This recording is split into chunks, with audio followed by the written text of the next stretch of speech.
Olá, meus amigos, nós estamos aqui para mais uma aula de Química. E o conteúdo de hoje é pilha.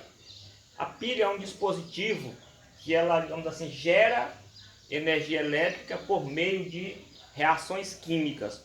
Uma reação de oxirredução. Oxirredução envolve oxidação e redução. E aqui nós temos o esquema de uma pilha de Daniel. Essa pilha ela é constituída por uma placa de zinco, um eletrodo, e uma placa de cobre, outro eletrodo. A placa de zinco ela forma o polo negativo, que é chamado de ânodo. O polo negativo é chamado de ânodo. A placa de cobre forma o polo positivo, que é chamado de cátodo. E essas placas elas estão mergulhadas em uma solução. Solução é uma mistura homogênea. Uma solução contendo íons de zinco, fica a placa de zinco. Uma solução contendo íons de cobre, fica a placa de cobre. Íons são átomos ou espécies que ganharam ou perderam elétrons. Os íons positivos são os cátions e os íons negativos são os ânions. Na pilha de Daniel tem também a ponte salina, que ela tem a função de, digamos assim, de fazer o transporte de íons para que a pilha demore, passe mais tempo funcionando. Então a função dela é deixar a pilha, fazer com que a pilha passe uma grande quantidade de tempo funcionando por meio de transporte e migração de íons. Se retirar a ponte salina, a pilha deixa de funcionar. Como é que é o funcionamento de uma pilha? Os elétrons saem do polo negativo e vai para o polo positivo. Os elétrons vão saindo do polo negativo e indo para o polo positivo. Nesse sentido aqui, ó, a passagem de elétrons, nesse sentido. Então, os elétrons passando por essa lâmpada, ele vai fazer a lâmpada acender. A lâmpadazinha vai brilhar. Então, o que faz um aparelho elétrico funcionar por meio da corrente elétrica é isso, é a passagem de elétrons naquele aparelho. E a corrente elétrica é um fluxo contínuo de elétrons na mesma direção, né?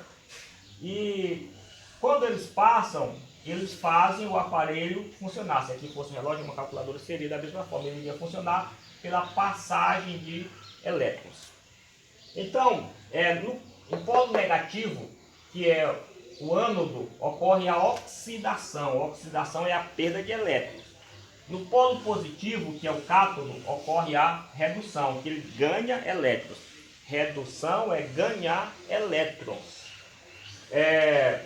Com o tempo, a placa de zinco, o eletrodo de zinco vai ser corroído, vai sofrer corrosão. Oxidação também pode ser sinônimo de corrosão.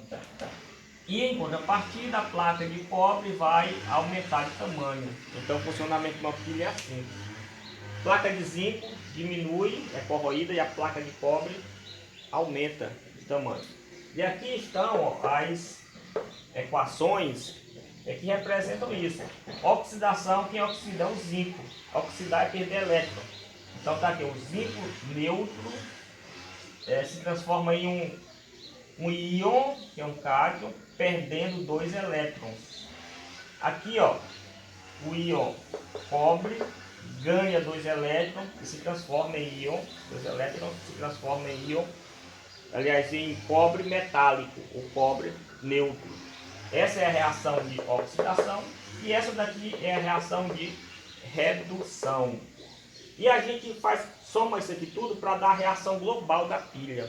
Então a reação global é a soma das duas reações, uma de oxidação e uma de redução. Para a gente fazer isso, basta cortar os elétrons, se tiverem quantidades iguais. Se não tiverem quantidades iguais, nós vamos ter que fazer eles ficarem, né, por meio do balanceamento. Aí é só fazer isso, ó. Repetir. Do lado de cada seta tem zinco, mais seu 2 mais, que é o cobre. A setazinha sobrou o que do lado de lá? Sobrou o Zn2 mais o cobre neutro. Essa aqui é a reação global da pilha. Então esse conteúdo costuma cair muito no Enem, no vestibular.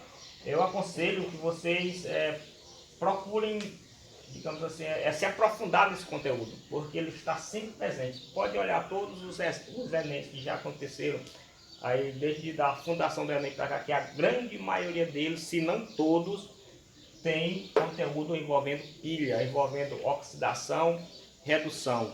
Então é um conteúdo que está constantemente caindo no Enem, no vestibular. Aí vocês aprofundam.